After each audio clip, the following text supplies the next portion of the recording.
Bien, il est 17 heures, donc bonsoir à toutes et à tous. Merci de nous avoir rejoints sur ce webinaire qui manifestement a rencontré un vif succès puisque le webinaire est complet. Nous espérons qu'il va répondre à vos attentes, mais il montre en tout cas l'intérêt clair pour les comparaisons indirectes qui sont effectivement quelque chose qui aujourd'hui doit être encadré, mais mérite d'être bien utilisé. Je tiens à remercier tout particulièrement nos intervenants Louise et Michel qui nous ont fait le plaisir d'organiser cette session et de partager avec vous l'état des lieux actuels. Et donc, sans plus tarder, Louise, je te laisse la parole. Merci beaucoup, Emmanuel. Le programme d'aujourd'hui, après avoir revu rapidement le contexte, nous pourrons avoir une petite introduction sur qu'est-ce qu'on appelle les comparaisons de traitement indirect, avant de rentrer dans le cœur du sujet de cette présentation, à savoir l'analyse des avis de la Haute Autorité de Santé. Nous verrons très rapidement quelles sont les recommandations, guides et checklists existantes avant d'écouter Michel Cucheras sur la place des comparaisons indirectes dans l'évaluation et est-ce qu'elles pourraient remplacer un jour les comparaisons directes et si oui, dans quelles conditions, avant d'aboutir à la conclusion. Alors, concernant le contexte, nous allons parler aujourd'hui des produits de santé qui sont soumis aux autorités de santé dans l'objectif d'obtenir un remboursement. Pour ce faire, 2 dossiers doivent être déposés. Un dossier démontrant l'efficacité du traitement dans l'objectif d'obtenir un ASMR 1 à 3. Et ce dossier de démonstration de l'efficacité est soumis à la Commission de la transparence ou à la Commission nationale d'évaluation des dispositifs médicaux et des technologies de santé.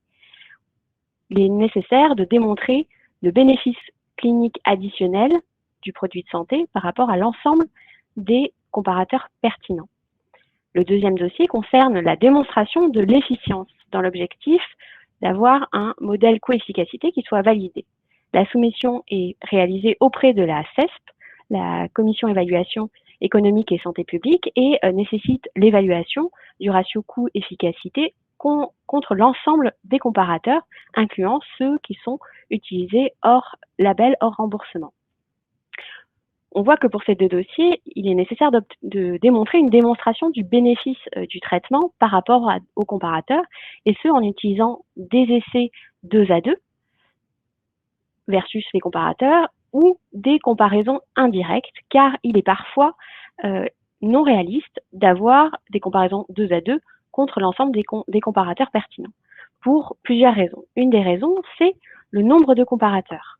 Le nombre de comparateurs aujourd'hui grandit dû au fait à de plus en plus de traitements qui sont mis sur le marché.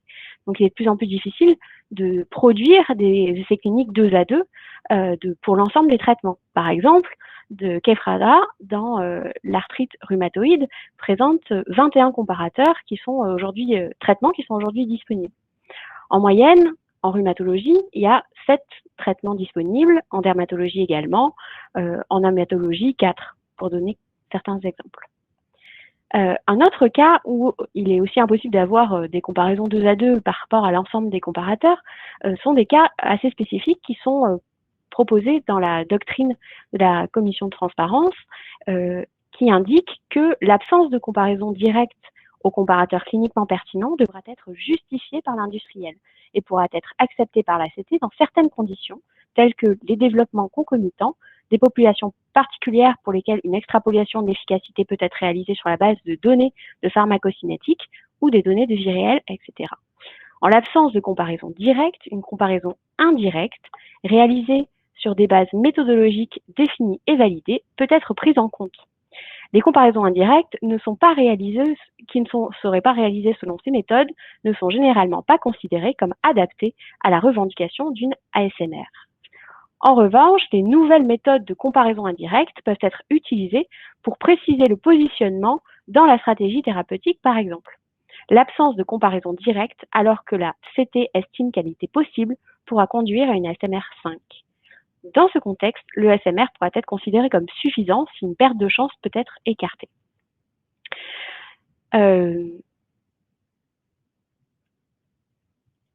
qu'est-ce que c'est qu'une comparaison indirecte? Quand on parle de comparaison indirecte, il y a beaucoup de choses qu'on peut mettre dedans. Donc, je vais vous faire un rapide rappel de qu'est-ce qu'on entend au cours de cet exposé des comparaisons indirectes. La comparaison indirecte la plus simple, c'est la comparaison naïve, qui consiste à comparer simplement le niveau de réponse de deux bras de traitement qui auraient été évalués dans deux essais différents. Donc, on a l'essai 1 qui compare le traitement B au placebo, le C2 qui compare le traitement C au placebo. Si on fait la simple différence entre le niveau de réponse de B et le niveau de réponse de C, c'est une comparaison naïve et même si elle est simple, elle est très probablement potentiellement biaisée car elle ne prend pas en compte les effets réels des traitements entre les études, ça ne prend pas en compte l'effet étude, donc par exemple l'effet placebo, ni les différences entre les caractéristiques des patients entre ces différents essais. En plus, ça ne permet pas d'estimer l'incertitude autour de cette estimation du bénéfice. Cette méthode est clairement non acceptée par les institutions comme analyse de référence. Une méthode assez simple de comparaison indirecte, c'est la méthode dite de Bucher, qui consiste à ne pas travailler sur le niveau de réponse brut, mais sur le différentiel, le bénéfice qui a été observé au sein de deux études qui sont reliées par un comparateur commun qui permet de faire le pont. Donc là, on considère que le bénéfice de B par rapport à C est égal au bénéfice de A par rapport à C moins le bénéfice de A par rapport à B. Ces estimations sont biaisées dans le cas où il y aurait des déséquilibres sur les facteurs modificateurs d'effet entre les essais AC et AB. Dans ce cas-là, le bénéfice de B par rapport à A au sein de l'essai AB est différent du bénéfice de B par rapport à A dans un essai qui aurait les caractéristiques des patients qui sont inclus dans l'essai AC. On peut combiner l'information directe et l'information indirecte en généralisant cette méthode de comparaison indirecte avec des Mixed Treatment Comparison qui vont combiner donc ces deux informations. Ça permet d'intégrer l'ensemble de l'information qui est disponible, qu'elle soit directe ou indirecte, ça comprend le même principe de différentiel de bénéfice du traitement au sein de chaque essai. Pour cela, il faut pouvoir construire un réseau, on appelle aussi les méta-analyses en réseau, et donc c'est soumis à la même hypothèse de équilibre entre les facteurs pronostiques, facteurs modificateurs d'effet entre les essais. Donc, quelles sont les hypothèses des méta-analyses en réseau? La première chose à vérifier, c'est l'homogénéité ou l'hétérogénéité. Alors, il existe l'hétérogénéité clinique, c'est la variabilité entre les patients, les interventions et aussi les critères d'évaluation. Il y a la variabilité, l'hétérogénéité méthodologique qui est liée au design des études et à leur qualité, avec l'évaluation des risques de biais au sein de chaque étude. En combinant ces deux hétérogénéités, on a la variabilité, l'hétérogénéité statistique, c'est la variabilité des effets des interventions qui sont évalués dans des traitements qui sont différents. L'hétérogénéité est une mesure dans laquelle le véritable effet du traitement varie en fonction des caractéristiques des essais. Pour les statisticiens, on appelle ça, c'est l'interaction, et pour les épidémiologiques, on appelle ça les modificateurs d'effet. Alors, comment on peut la détecter? On peut la détecter avec différents graphiques, comme les forest plots, celui qu'on observe ici, comme les diagrammes de Galbraith ou de Labbé, ainsi que des statistiques, comme le Q de Cochrane ou le I-carré. Pour la prendre en compte, on peut réaliser des méta-régressions. On peut prendre en compte aussi cette hétérogénéité en utilisant des modèles à effet aléatoire ou en analysant par sous-groupe pour que au sein de chaque sous-groupe, on ait finalement une homogénéité qui soit respectée. Une autre hypothèse, c'est la transitivité et l'échangeabilité. La transitivité, c'est la mesure dans laquelle l'effet relatif estimé par les essais de A versus B est généralisable aux patients de l'essai A versus C et vice-versa. La similarité ou échangeabilité est la mesure dans laquelle les essais cliniques randomisés dans la comparaison indirecte sont similaires en ce qui concerne la population, la conception, les mesures de résultats, etc. Les traitements peuvent être échangés entre les essais sans changer les résultats. Alors, il s'agit d'une hypothèse qui est intestable, mais on peut vérifier éventuellement sa plausibilité avec des analyses de sensibilité. La transitivité, en fait, on peut l'interpréter simplement. Si on a un essai qui montre que C est meilleur que B, un autre qui montre que B est meilleur que A, on s'attend donc à ce que C soit meilleur que A. Dans le cas où il y aurait des déséquilibres sur la distribution des facteurs modificateurs d'effet entre les différentes études, eh bien, cette transitivité n'est pas respectée et la comparaison indirecte peut être biaisée si on ne la prend pas en compte. Il y a aussi la consistance ou l'inconsistance en fonction du cas de figure qu'on peut regarder pour regarder comment l'information directe et l'information indirecte sont concordantes ou non. Donc, on a un essai 1 qui compare B au placebo, 2 qui compare C au placebo et un essai 3 qui compare B et C. On peut combiner l'essai 1 et 2 pour estimer l'efficacité indirecte, l'estimation indirecte. Alors, je ne sais pas si vous voyez, hop là, voilà, vous voyez mon pointeur. Donc, on a une estimation de l'effet de l'estimation indirecte qui est ici. On peut la comparer à l'estimation directe de l'essai qui a comparé ces deux traitements. Dans ce cas, on a une consistance des estimations indirectes et directes. Mais si les facteurs modificateurs d'effet sont différentiellement répartis entre les études, ici 2 essais avec des populations modérées et ici avec une population moyenne, donc les caractéristiques des patients sont différentes, on observe que l'information, l'estimation indirecte est différente, sensiblement différente, de moitié, de l'information de l'estimation qui est directe.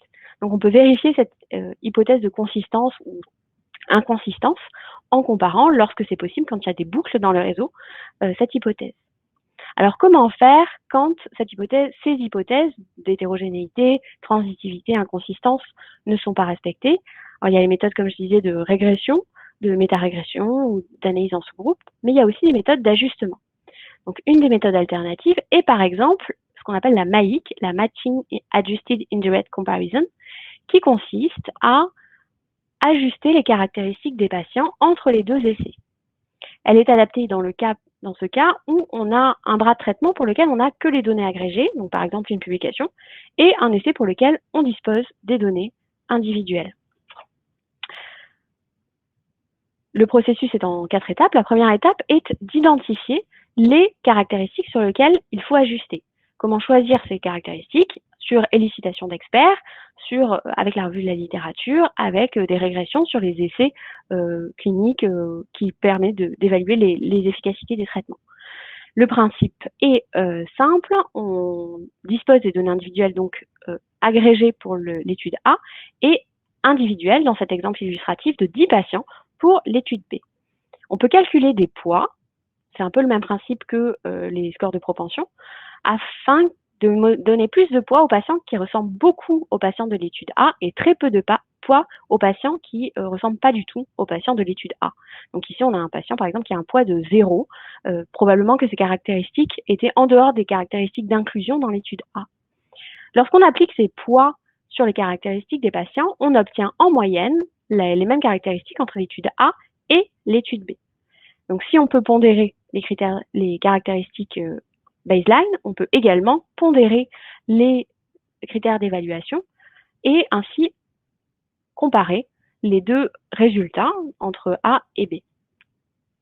Donc bien sûr, ça ne marche pas à tous les coups puisqu'il faut que ces populations soient suffisamment ressemblantes pour qu'il y ait un peu de superposition. Si les caractéristiques sont complètement disjointes, on ne trouvera aucun poids qui permettra de les rendre comparables. Donc pour ce faire, on va comparer les critères d'inclusion-exclusion, on va vérifier la distribution des poids et on va calculer l'effective sample size, qui est une estimation finalement de l'information disponible après pondération. Si elle s'éloigne de beaucoup du nombre de sujets initial, c'est qu'il a été nécessaire de beaucoup pondérer et donc on a une perte d'informations. Alors, les MAIC existent de façon ancrée en utilisant un comparateur commun pour lequel on va ajuster sur les caractéristiques donc dans les deux études ou directement lorsqu'on a des bras de traitement analysés dans des études monobras par exemple. Alors les avantages de cette méthode, c'est que ça permet d'ajuster sur les différences entre les deux études et que la MAIC, elle fonctionne quel que soit le critère d'évaluation, puisque c'est juste une pondération des données individuelles finalement. Donc ça marche pour la survie, pour les critères continus. Alors les inconvénients, c'est que bien sûr, on ne peut ajuster que sur les facteurs qu'on mesure. Tout ce qui est non mesuré ne peut pas être pris en compte.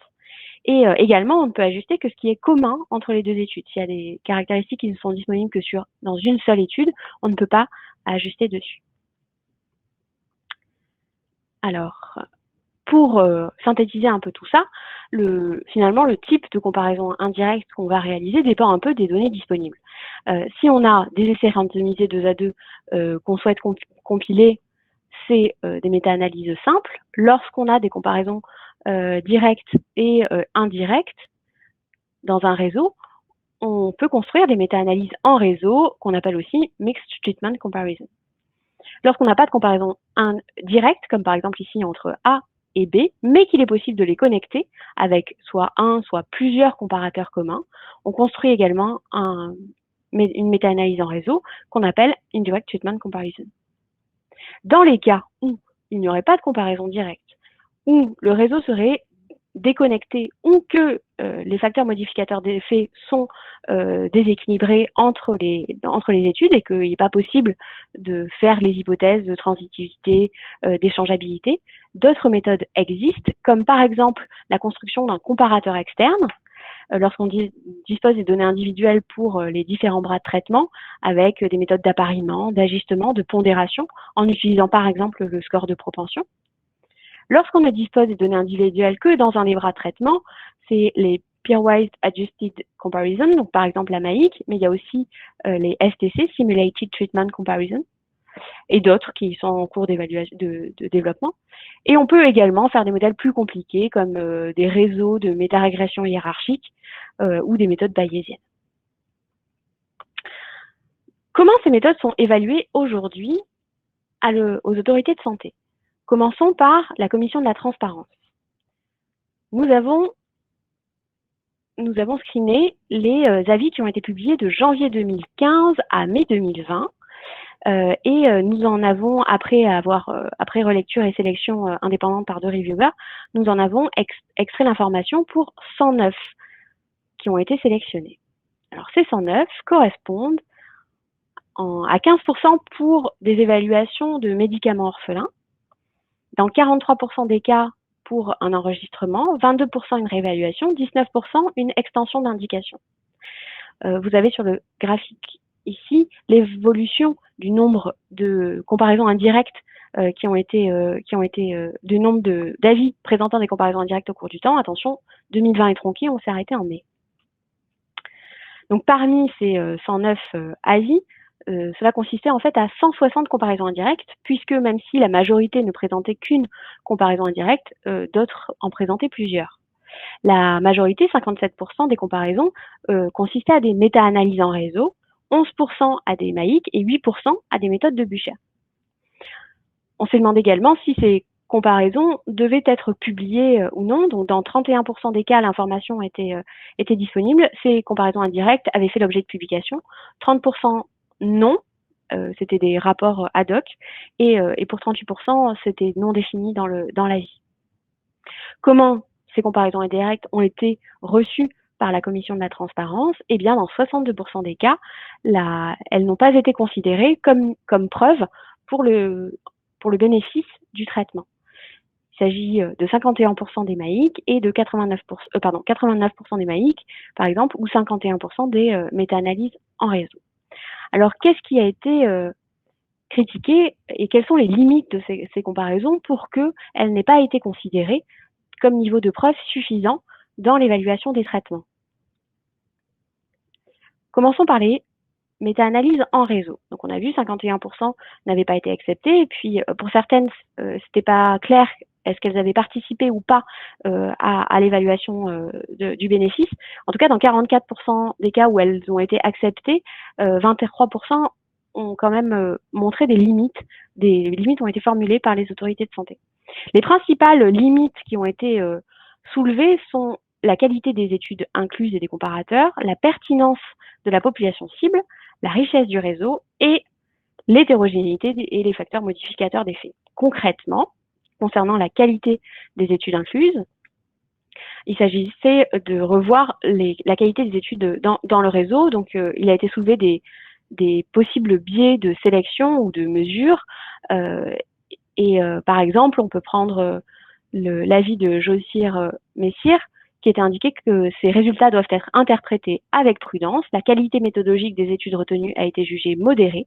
Ainsi, parmi les études retenues, 19 ont été en ouvert où la nature de l'insu n'a pas été rapportée, dans la majorité des cas, 90%, la technique de randomisation n'a pas explicité. Il y a donc un risque de biais de sélection.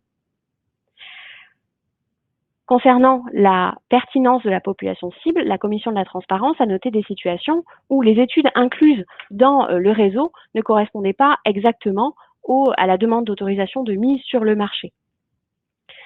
De manière générale, l'interprétation des méta-analyses de comparaison indirecte, si on prend l'essai de Tissabri, a indiqué que dans la CEP, cette interprétation était limitée par l'hétérogénéité des patients d'une étude à l'autre, par exemple, ainsi que le fait que les patients inclus ne correspondent pas systématiquement aux populations de la demande de l'AMM et ou celles définies par la Commission, en particulier pour les médicaments de forme très active, hautement active ou rapidement évolutive. Concernant la richesse du réseau, la Commission de la transparence a indiqué que c'était limitant quand on avait par exemple une seule étude par comparaison, que les différents bras liens entre les comparateurs ne consistaient avec une seule étude, ou quand il manquait un comparateur historique, ou quand il manquait une discussion sur l'exclusion de certains comparateurs, le manque aussi d'analyse de sensibilité sur l'impact de l'inclusion ou pas de certains comparateurs, le fait que parfois grouper des bras de traitement afin de faciliter la construction d'un réseau qui soit connecté n'était pas forcément suffisamment justifié, et également le manque de puissance de certaines méta-analyses en lien clairement avec la puissance de chacune des études. Par exemple, dans l'avis de Avastin, il était indiqué que les résultats issus de ces comparaisons indirectes présentent un intérêt modeste dans la mesure où le réseau correspondant à ces comparaisons indirectes est pauvre, prenant en compte au total 11 études de qualité différentes, dont 5 pour l'analyse de la survie globale et sans progression, et avec souvent une seule étude contributive par comparaison. Et concernant l'élément qui est le plus souvent rapporté, la question de l'hétérogénéité et des facteurs modificateurs. Des faits, comme on l'a vu, c'est un des critères principaux, une des hypothèses principales qu'il faut regarder quand on souhaite construire ce réseau. Et la Commission de la transparence a soulevé régulièrement des problèmes sur le fait qu'il y avait des disparités entre les protocoles des études. Les différences qu'il peut y avoir entre les durées de suivi dans les études, la mesure du critère de jugement qui pourrait être différente, ou l'hétérogénéité dans les populations des différentes études, ou simplement le fait que ces effets modificateurs d'effets n'ont pas été considérés. On peut prendre comme exemple Técentrique. Concernant la méta-analyse en réseau, les réserves suivantes sont émises. Aucun test d'hétérogénéité entre les études n'a été réalisé pour la méta-analyse. Les durées de suivi différentes entre les études, avec des médianes de suivi allant de 10 à plus de 25 mois. Des caractéristiques des patients des différentes études n'étaient pas totalement superposables entre les études, et la mesure du critère de jugement de survie sans progression a différé entre les études. Investigateur versus comité de relecture indépendant.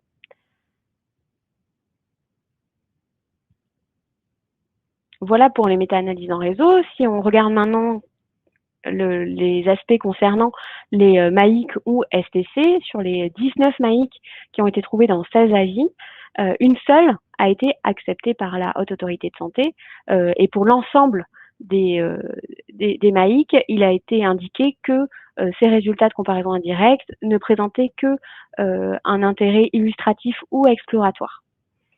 Les principales limites qui ont été relevées sur ces comparaisons indirectes sont le manque d'évaluation de l'hétérogénéité, l'impossibilité de garantir l'hypothèse d'interchangeabilité que cette interchangeabilité est vraiment vérifiée, le manque de recherche exhaustive sur l'ensemble des études qui auraient pu servir de comparateur, et le manque de comparaison de données comparatives également sur la tolérance. Donc, quelques exemples qui ont été cités sur le manque d'hétérogénéité. Pour Kymriah, les hétérogénéités des essais cliniques entre études cliniques et études observationnelles, et aucune analyse systématique des biais différentiels des études observationnelles incluses dans la comparaison indirecte fournie. Voilà. Concernant plusieurs avis, Técentrique, Van Clixto ou Erleada, pas de recherche exhaustive de toutes les études disponibles comparatives ou non comparatives, publiées ou non, ayant évalué les molécules d'intérêt, alors qu'il s'agissait d'un prérequis indispensable. De même, la recherche de communication dans les congrès nationaux et internationaux n'a pas été effectuée afin de garantir l'exhaustivité des données. Concernant l'impossibilité de garantir aussi l'interchangeabilité ou le manque de comparaison, on peut citer les avis de Tafinlar et Mekinist. Concernant la méthode de Bucher, 13 comparaisons indirectes avec la méthode de Bucher ont été retrouvées dans 9 avis et 2 seulement ont été considérées valides par la Haute Autorité de Santé, même si elles n'étaient pas concluantes dans le sens où elles n'apportaient pas de conclusion forte pour montrer la supériorité du traitement au comparateur. La principale remarque, c'est l'hétérogénéité et les facteurs modificateurs d'effet. Par exemple, l'essai de Henplat ou Revolade, compte tenu des limites méthodologiques, notamment en ce qui concerne l'homogénéité et l'interchangeabilité des études, avec l'existence de facteurs d'interaction, et de la divergence des résultats sur les saignements, la supériorité clinique de Henplat par rapport à Revolade, sur la base des analyses résultant de ces comparaisons indirectes, ne peut être acceptée. Venons-en maintenant aux méthodes avec score de propension, quand on dispose des données individuelles des deux bras de traitement qu'on cherche comparer. 2 avis présentaient ce type de méthode, Briviac et Yascarta. Dans Yascarta, l'avis présentait la méthode un peu plus en détail avec les covariables qui étaient utilisées pour l'ajustement. Dans les deux cas, la commission de la transparence a conclu que malgré les méthodes d'ajustement, statistiques d'ajustement, ces comparaisons indirectes avaient plusieurs failles. On peut relever dans Briviac que ces comparaisons indirectes ont une portée limitée en raison de leur méthode et malgré l'ajustement statistique effectué pour minimiser les biais. Et dans l'essai de Yascarta, le niveau de preuve des résultats est discutable, notamment pour les raisons suivantes: hétérogénéité des études cliniques et observationnelles, absence d'analyse systématique des biais différentiels et absence de justification des facteurs pronostiques pris en compte, ainsi que la disparité entre les études. Concernant les méthodes de naïve, alors je vous le disais en introduction, ça a été observé une seule fois, uniquement l'avis de Optivo a montré une comparaison naïve qui a été rejetée par la commission de la transparence, qui indique que le choix d'une méthode naïve de comparaison indirecte sans ajustement pour les facteurs pronostiques et prédictifs de l'effet du traitement était une limite méthodologique, suivie d'autres remarques, comme par exemple l'absence d'approche systématique pour trouver des bases de données pouvant être utilisées pour le groupe contrôle. Voilà pour la commission de la transparence.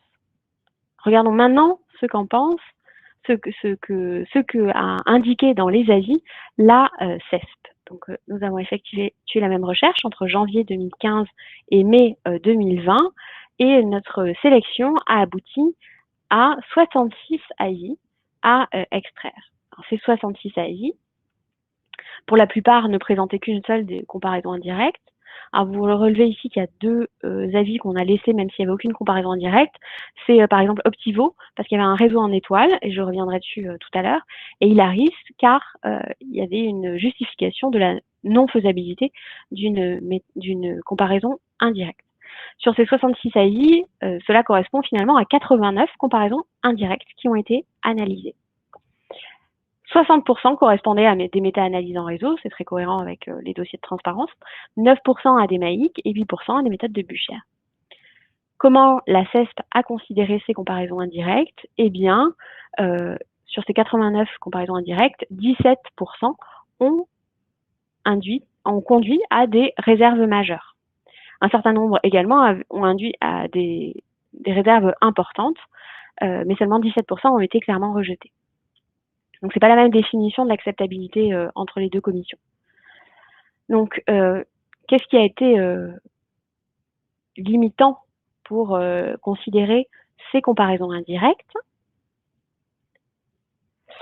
Alors, la première chose qu'on peut regarder, qu'on n'a pas pu regarder sur les avis de la transparence, c'est l'évaluation des revues systématiques de la littérature.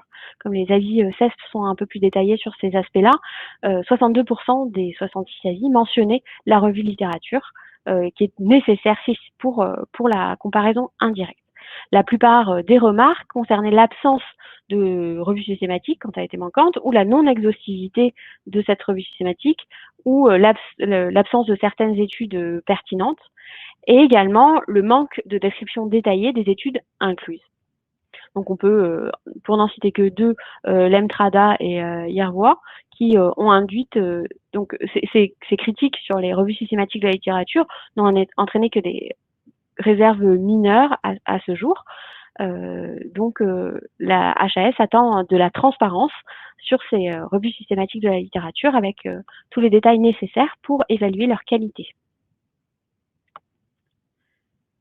Concernant les méta-analyses en réseau, 53 méta-analyses en réseau ont été trouvées parmi ces 89 comparaisons indirectes sur ces 66 avis. 13% ont entraîné des réserves majeures. Les principales raisons pour ces réserves ont été la non-adéquation à l'approche de modélisation, la non-justification de différentes méthodes d'extrapolation de ces méthodes et les comparateurs inclus dans le réseau. Donc on voit que ce sont des critiques sensiblement différentes entre les deux commissions, puisque ces méta-analyses en réseau ont pour objectif d'alimenter un modèle médico-économique et donc d'être modélisées. Concernant les réserves importantes, elles ont concerné 34% des méta-analyses en réseau et elles faisaient référence à des problèmes de choix du traitement de référence, qui est un point intéressant qu'on va revoir par la suite, puisqu'en France, pour les dossiers français, il est clairement demandé de choisir le traitement historique ou de contrôle comme traitement de référence dans la méta-analyse en réseau, puisque c'est le groupe qui sera choisi de référence dans la modélisation ensuite.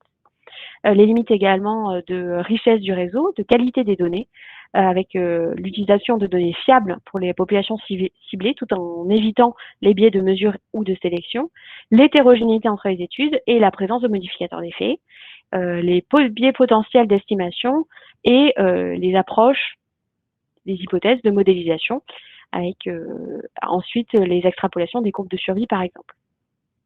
53% ont fait l'objet de réserves mineures concernant la qualité des données en particulier et la qualité du réseau. Donc, quelles sont ces limites? Donc, la CES a souvent souligné des problèmes concernant les hypothèses finalement des méta-analyses en réseau, comme on l'a vu en introduction. Donc, la comparabilité des traitements, la similarité entre les études, l'homogénéité des effets, l'hypothèse de transitivité et de consistance et les hypothèses concernant l'aspect statistique, risque proportionnel par exemple, méthode paramétrique ou non paramétrique. Concernant l'hétérogénéité et les facteurs modificateurs d'effet, 17 méta-analyses en réseau ont fait l'objet de commentaires avec des réserves majeures ou importantes dues à l'hétérogénéité ou à des problèmes de modificateurs d'effet. La question de la proportionnalité des risques a été soulevée dans 19 méta-analyses en réseau et la question également de la modélisation en ce qui concerne par exemple le choix d'effets fixes ou aléatoires ou des méthodes alternatives à la proportionnalité des risques ont été mentionnées dans 17 avis avec surtout le manque de justification des choix qui ont été réalisés. Concernant les méta-analyses en réseau, donc il y a la question des choix des comparateurs inclus dans le réseau et du comparateur de référence. Donc ça, c'est une question qui est assez intéressante. Concernant la représentativité, il a été mentionné le manque de comparateurs clairement définis, les populations d'intérêt qui sont pas forcément pertinents, des différences entre les comparateurs dans différentes sous-populations, le fait que certains comparateurs ne sont pas représentatifs de l'arsenal thérapeutique disponible en France et que parfois peu d'études se focalisaient sur les comparateurs qui nous intéressaient. Il a été souligné aussi la question d'un comparateur manquant et la justification d'exclure certains comparateurs. Et également, il est attendu des analyses de sensibilité concernant les exclusions de certains comparateurs. Donc, dans le réseau, la situation auquel font face les industriels régulièrement, c'est que une méta-analyse en réseau est réalisée globalement pour l'ensemble des soumissions dans tous les pays et ensuite est adaptée pour chaque pays dont la France. Et donc le scope finalement des comparateurs pertinents pour la France peut être différent du scope des comparateurs pour d'autres pays. Donc on s'est intéressé à savoir est-ce qu'il y avait des différences entre les comparateurs pertinents pour l'évaluation médico-économique et les comparateurs qui étaient inclus dans le réseau.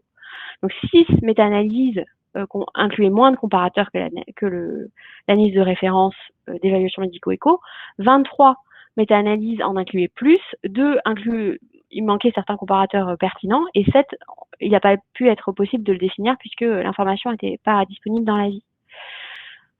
Par exemple, pour Optivo, on peut voir que dans la méta-analyse en réseau, il y a peu d'études sur les comparateurs d'intérêt et l'estimation du traitement, des différents traitements, et c'est basé uniquement sur des comparaisons indirectes. Et la justification de la non-inclusion du tamoxifène dans la méta-analyse en réseau est manquante, et donc l'analyse de référence n'est pas suffisante.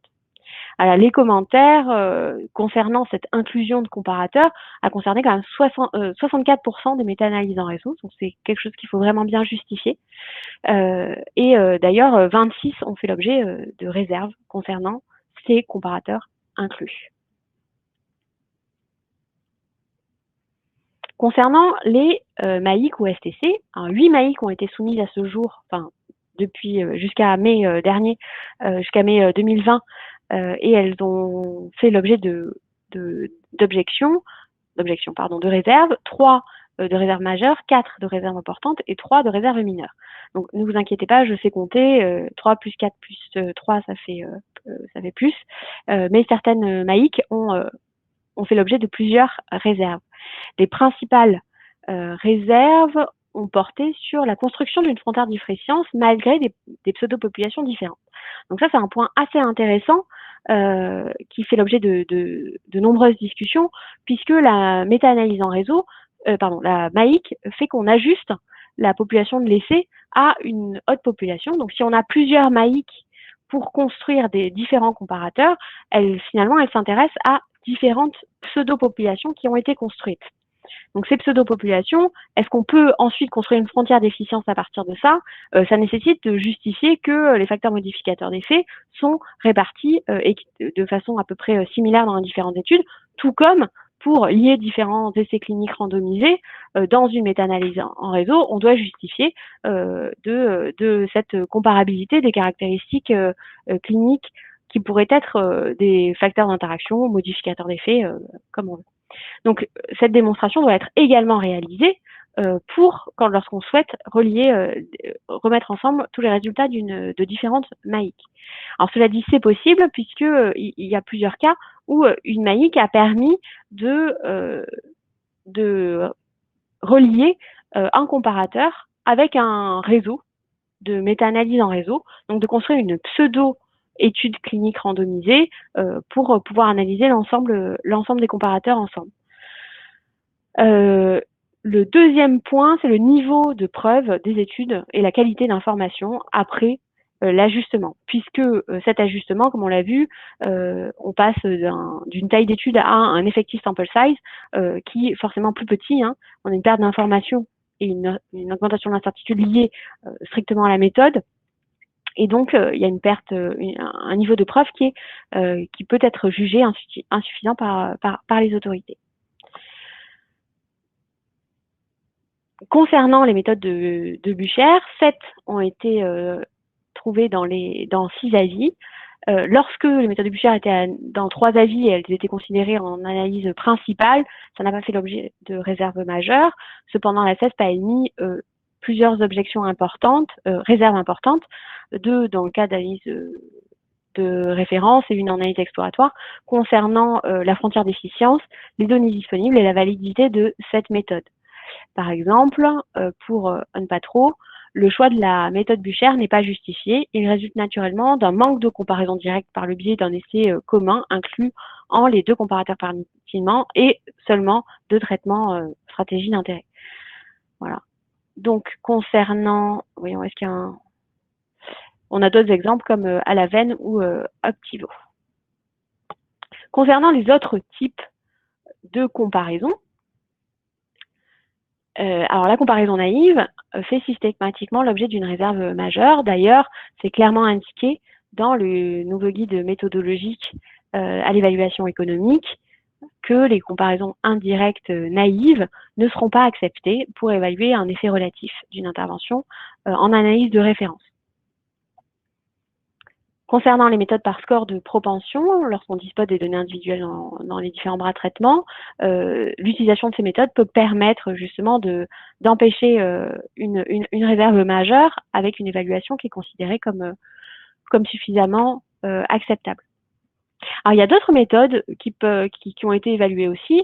Donc, comme je le disais, on peut appliquer directement les hazard ratios ou tout différentiel bénéfice-résultat, quel que soit le critère d'évaluation, lorsqu'on a un réseau en étoile avec un comparateur commun et une seule étude finalement reliant chacune, puisque si ce qui permet le centre de l'étoile est le comparateur de référence, on peut simplement estimer les effets dans les autres bras de traitement en appliquant ce hazard ratio dans les autres bras de traitement.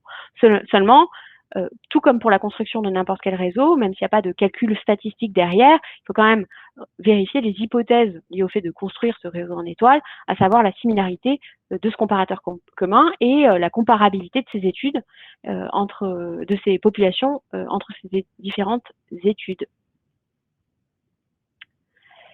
Donc voilà pour l'évaluation par la CESP. Donc on voit qu'il y a certaines méthodes qui sont suffisamment bien faites pour permettre une évaluation par les commissions et que d'autres méthodes nécessitent encore des améliorations.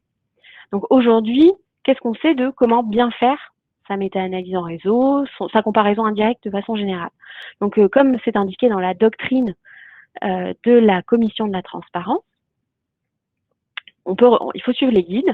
Les guides qui sont mentionnés sont par exemple le document datant de 2009 de la Haute Autorité de Santé, qui est cependant peu technique et qui ne détaille pas complètement l'ensemble de la démarche, à savoir comment choisir les facteurs pronostiques par exemple, comment choisir le bras de comparaison, comment évaluer les risques proportionnels, quelles sont les méthodes à privilégier. On a peu de détails également dans le guide méthodologique à l'évaluation économique, cependant de nombreuses références, en particulier les recommandations du NICE. Donc le NICE en Angleterre a proposé des guides techniques avec beaucoup de détails sur comment prendre en compte l'ensemble de ces méthodes, que ce soit avec des méthodes pour évaluer l'hétérogénéité, pour faire des méthodes maïques, avec même du code R ou Winbugs qui est soumis. Donc ça c'est assez très très utile et donc on peut suivre ces recommandations. Cependant, il y a des aspects qu'on voit qui ne sont pas forcément mentionnés dans ces guides. En particulier, comme je le disais, comment prouver que les facteurs pronostiques qui sont inclus dans le modèle sont vraiment les bons, sont valides et sont suffisamment similaires pour qu'on puisse considérer l'évaluation comme acceptable. Donc voilà. Donc on a fait une petite revue de la littérature. Alors, je n'ai pas le temps de tout vous détailler. En tout cas, l'e-sport a présenté des guides assez riches. Il y a également les guides du NICE et de nombreuses autres checklists qui permettent d'évaluer la qualité méthodologique d'une comparaison indirecte. Donc spécifiquement pour les méta-analyses en réseau, pour les MAIC. Alors il y a d'autres méthodes qui sortent régulièrement. Et il y a des cas particuliers comme par exemple les essais monobras avec un comparateur externe, avec ce papier qui fait suite aux ateliers de Gien de 2019 avec Michel Cuchera, ce qui me fait une parfaite transition pour lui laisser la main. Merci Louise, effectivement, très belle transition. Donc, je vais aller partager mon PowerPoint et on pourra continuer dans la foulée avec cette question qu'on se pose tous. Est-ce que les comparaisons indirectes peuvent remplacer les essais, les comparaisons directes, avec la même fiabilité, avec le même niveau de preuve et avec le même degré de certitude. Donc, c'est en partie l'enjeu de toutes ces méthodes, hein, c'est d'espérer arriver à cela. Et ce que je vous propose dans ce topo, c'est de discuter les conditions nécessaires pour qu'une comparaison indirecte puisse prétendre être aussi fiable et utile qu'un essai, qu'une comparaison directe. Alors, le topo est du point de vue méthodologique, hein, c'est absolument pas des recommandations. Comme Louise nous l'a précisé, on ne trouve pas de recommandations des agences, quelles qu'elles soient, suffisamment précises pour guider ce travail. Donc là, je vous propose simplement une réflexion méthodologique pour voir ces conditions de validité et comment on peut répondre en pratique pour garantir qu'on répond à ces conditions de validité. Alors, comme Louise vient de nous le présenter, la complexité de ce domaine vient du fait que l'on a beaucoup de méthodes complètement différentes qui s'appellent toutes méthodes de comparaison indirecte. Et il faut mettre de l'ordre pour pouvoir bien discerner les conditions de validité, parce qu'on va voir qu'il y a deux familles, les méthodes qui nécessitent un réseau ancré et les méthodes non ancrées. Et ces deux familles de méthodes vont avoir des conditions de validité complètement différentes. Alors, les méthodes sur réseau ancré, c'est des méthodes qui vont partir d'essais randomisés, de comparaison directe. Ça a été les premières qui ont été proposées, c'est ce qui est à l'origine de la méta-analyse en réseau, par exemple, dans les années 2000. Donc, leur but de ces méthodes, ça va plutôt être de mettre en perspective les effets de traitement de la molécule A et de la molécule B en essayant d'extrapoler l'effet de A versus B. Tandis que avec les méthodes qui vont aborder des réseaux non ancrés, le matériel de base est complètement différent. Le matériel de base ne nécessite pas d'avoir des études comparatives. Ces méthodes vont travailler à partir d'un groupe traité avec A et d'un groupe traité avec B. Donc, c'est un champ d'application, c'est une flexibilité qui est complètement différente. Et ici, avec ces méthodes, on ne va pas relativiser les effets parce qu'on n'a pas les effets traitement dans ce graphique. Ce qu'on va essayer de faire, et ça va être principalement l'application aux essais monobras, aux études non contrôlées, ce que l'on va essayer de faire, c'est de produire le raisonnement contrefactuel qui manque dans une étude monobras pour déduire l'effet du traitement. Et vous voyez, on est donc dans une situation complètement différente de la précédente et on le voit dans un instant, mais les conditions de validité vont être très différentes et en fonction de la méthode que l'on utilise, ben, la méthode devra être adaptée. Alors dans les méthodes qui travaillent sur des réseaux ancrés, ben, on a les comparaisons naïves, même si elles vont détruire l'ancrage. On a la méthode de Bucher, on a les Mixed Treatment Comparison, on a la méta-analyse en réseau, hein, c'est le début d'un graphe d'évidence, c'est le début d'un graphe de méta-analyse en réseau, que l'on utilise des méthodes d'inférence bayésienne ou des méthodes d'inférence fréquentiste. Il s'avère que ce sont les méthodes bayésiennes qui sont le plus utilisées, hein, avec du MCMC, mais on a maintenant, depuis quelques années, une proposition pour faire à peu près les mêmes calculs, même faire le ranking probabiliste des traitements avec des approches fréquentistes. Et puis, on a là aussi, on voit apparaître la MAIC, mais la MAIC d'un premier type, si j'ose dire, c'est ce qui était décrit dans le papier de Sigdorovitch, c'est ce que Louise nous a montré, une technique de redressement pour essayer de gérer des situations dans lesquelles les études de base ne vérifient pas l'hypothèse de transitivité. Pour les méthodes qui vont se baser sur un réseau non ancré, bien, on a à nouveau les comparaisons naïves, bien entendu, et puis toute une série de méthodes qui vont avoir pour objectif de faire finalement un groupe contrôle synthétique. On a une monobras avec le traitement A et il faut avoir une comparaison avec le traitement standard actuel. pour savoir ce qu'apporte vraiment ce nouveau produit. Et donc, l'idée, c'est qu'on part de la A et on va chercher le groupe contrôle pour faire cette comparaison indirecte non ancrée, c'est-à-dire qu'on a la nécessité de faire un groupe contrôle qui n'est pas dans l'étude, qui va être externe, qui va être synthétique, suivant la méthode que l'on va utiliser. Et là, dans ces approches, on trouve principalement la MAIC, mais une approche très différente de celle-ci, du premier type. C'est une MAIC qui va être une technique de redressement de l'un des deux échantillons pour rendre ces deux groupes comparables en termes de caractéristiques des patients.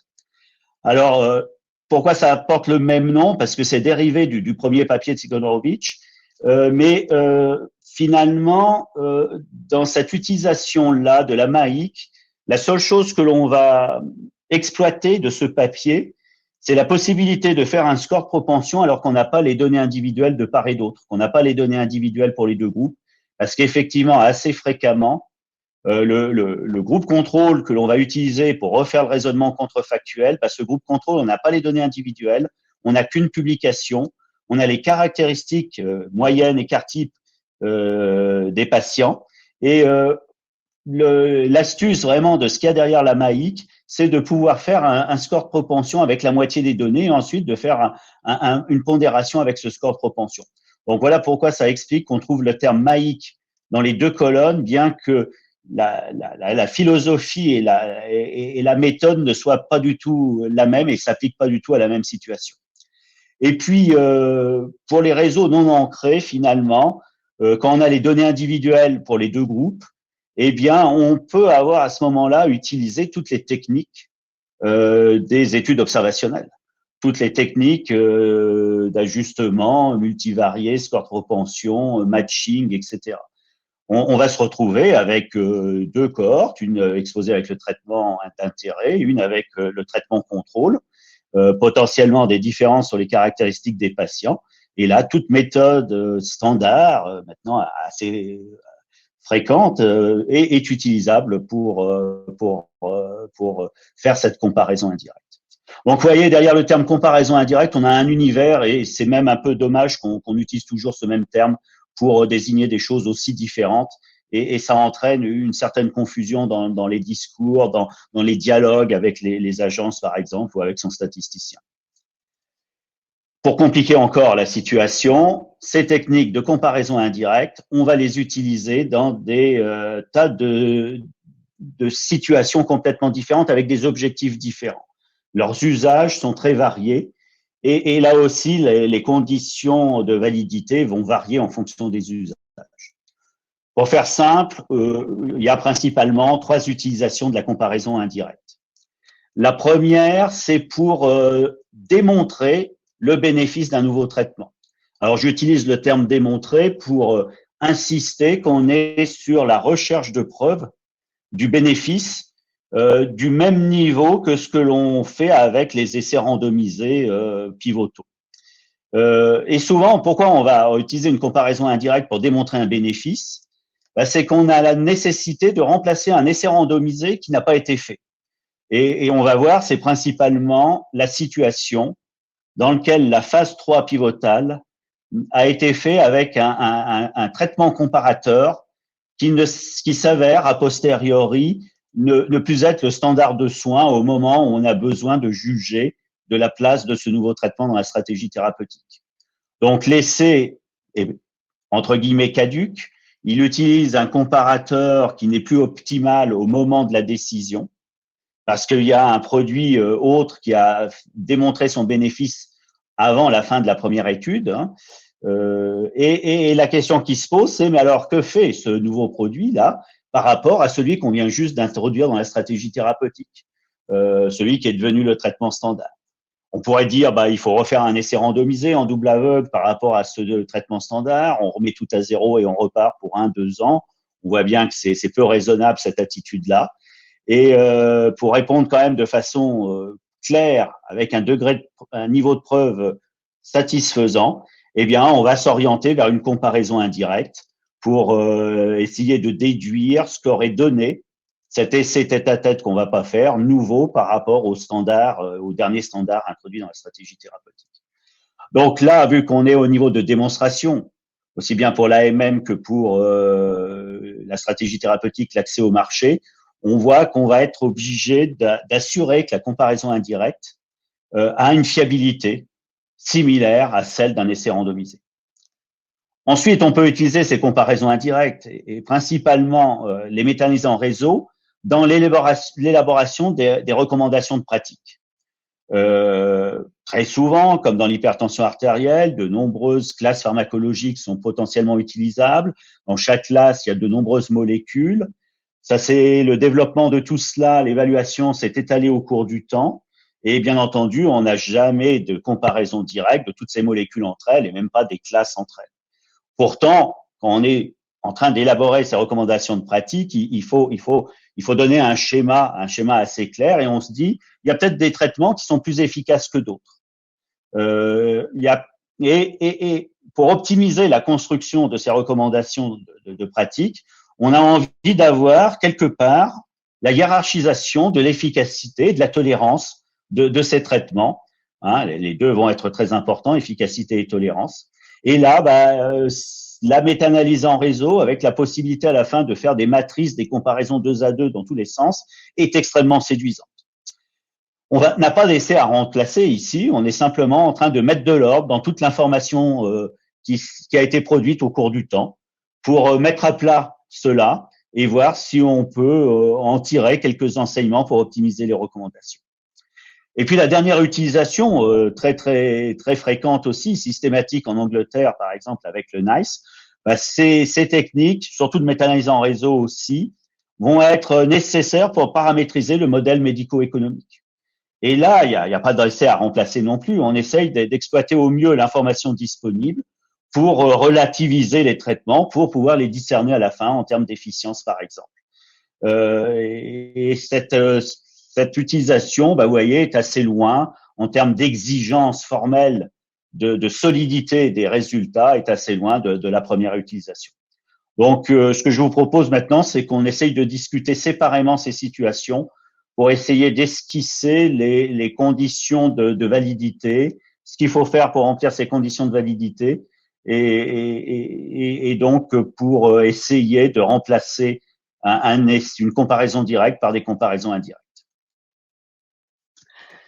Alors, finalement, derrière cette question de remplacer l'essai par une comparaison indirecte, c'est la question de savoir si les comparaisons indirectes vont être en mesure d'apporter des preuves de l'efficacité au-delà de tout raisonnable.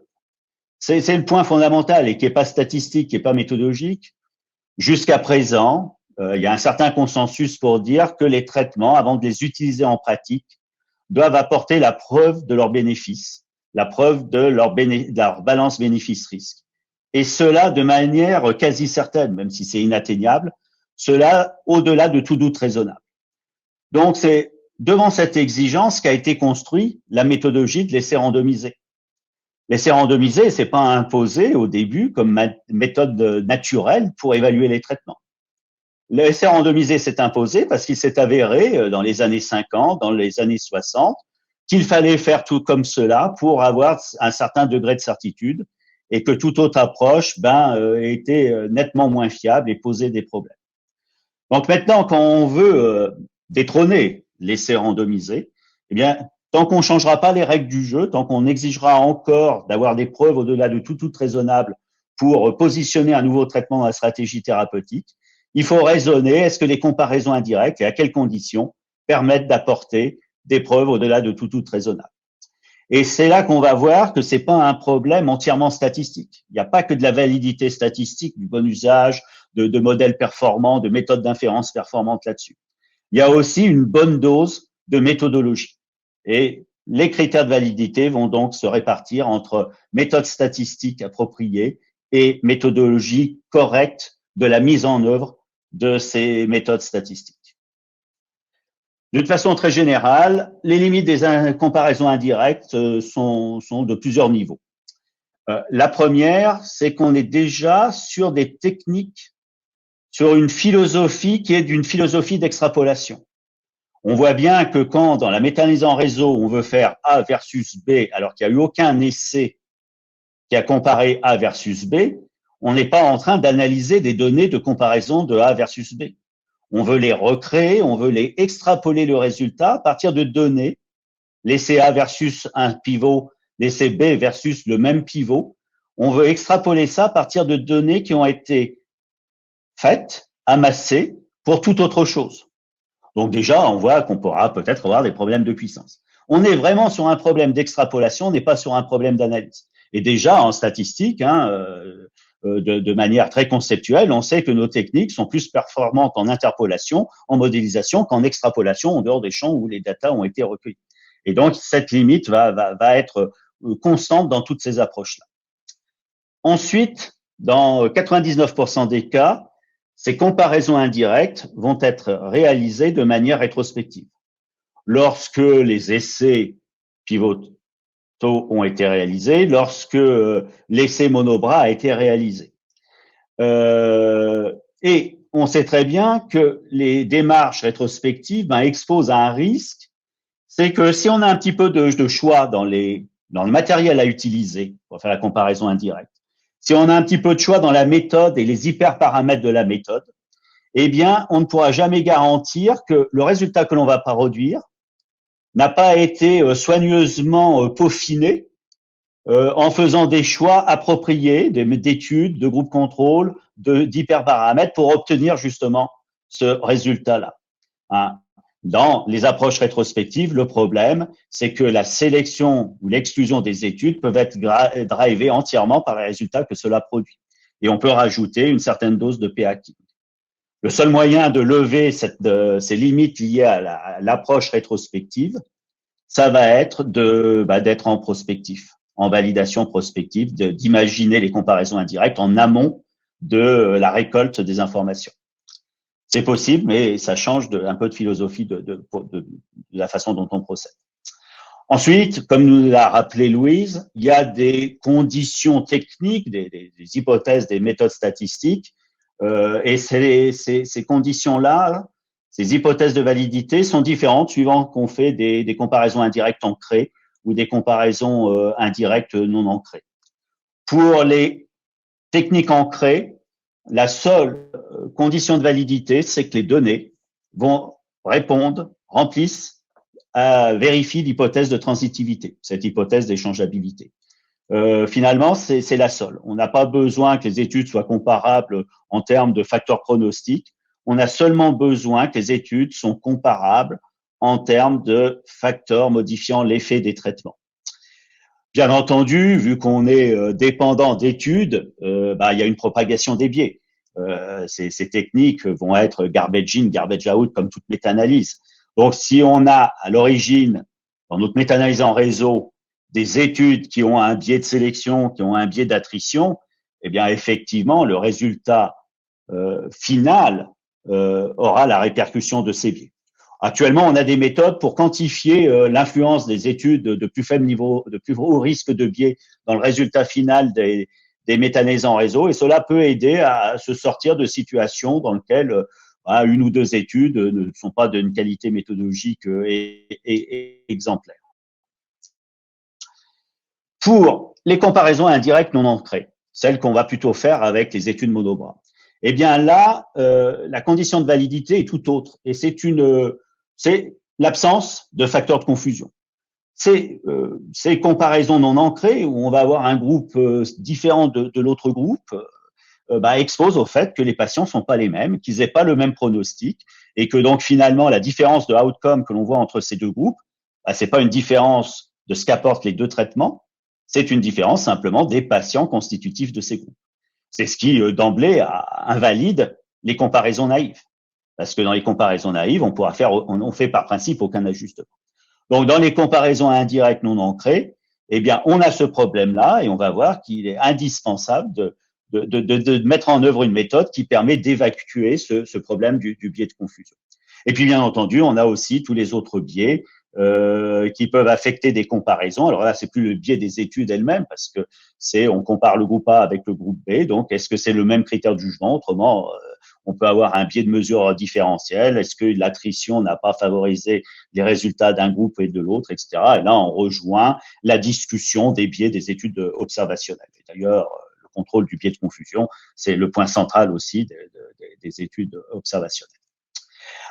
Alors, pour essayer d'être assez simple et de pas trop compliqué, je vous propose maintenant qu'on regarde 3 cas de figure. Dans le premier cas, c'est la problématique de l'essai de phase 3 qui n'a pas utilisé le bon comparateur. J'ai déjà introduit cette utilisation. Et donc, on va partir sur une méta-analyse en réseau ou sur la méthode de Bucher pour recréer l'effet du nouveau traitement versus le traitement standard à partir de ce qu'on a à notre disposition, de N versus le contrôle commun entre l'essai de N et l'essai de S. Ça peut être le placebo ou tout autre contrôle traitement actif qui est strictement identique entre les deux études. À ce moment-là, on dit méta-analyse en réseau, mais vous voyez, le réseau, il est très, très simple parce que les autres traitements de la pathologie nous intéressent pas dans cette problématique. On veut simplement recréer l'étude tête-à-tête optimale qui aurait dû être faite et qui n'a pas été faite. Donc, ça peut être un réseau parfaitement triangulaire qui est tout à fait satisfaisant. Et ça va même avoir un avantage de pouvoir travailler sur un réseau simple, c'est que là, on va peut-être pouvoir mesurer la plausibilité de la transitivité de façon assez fine.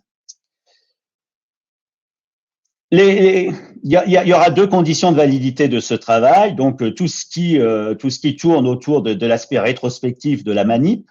Donc là, on va facilement solutionner ça en garantissant qu'on a récupéré tous les essais de S et tous les essais de N qui permet en passant par un pivot commun, d'avoir N versus S. C'est une revue systématique classique de méta-analyse. Et ensuite, il suffira de montrer que les études que l'on a trouvées vérifient l'hypothèse de plausibilité et donc assurent la fiabilité des résultats.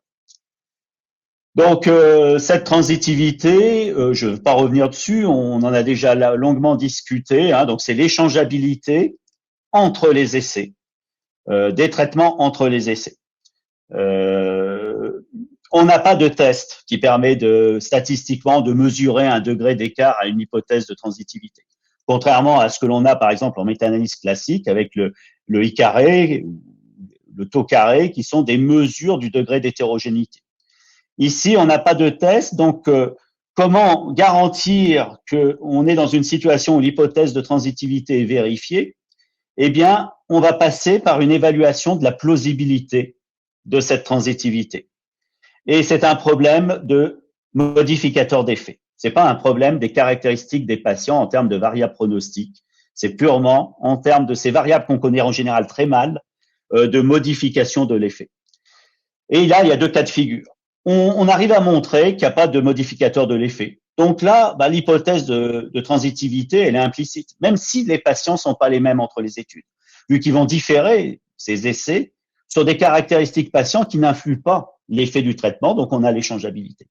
Par contre, si on a des modificateurs, là, il va falloir montrer que les 2 traitements, en moyenne, ont la même distribution de ces facteurs modifiants.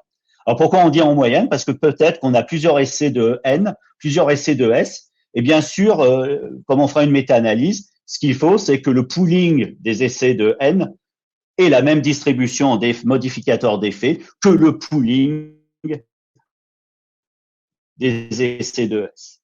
Et si on n'arrive pas à montrer cela, dans ce cas-là, l'application de l'hypothèse de transitivité, il y a même des situations dans lesquelles on arrive au constat qu'il y a des facteurs modificateurs qui sont très différents dans les 2 essais, ou dans les 2 groupes d'essais.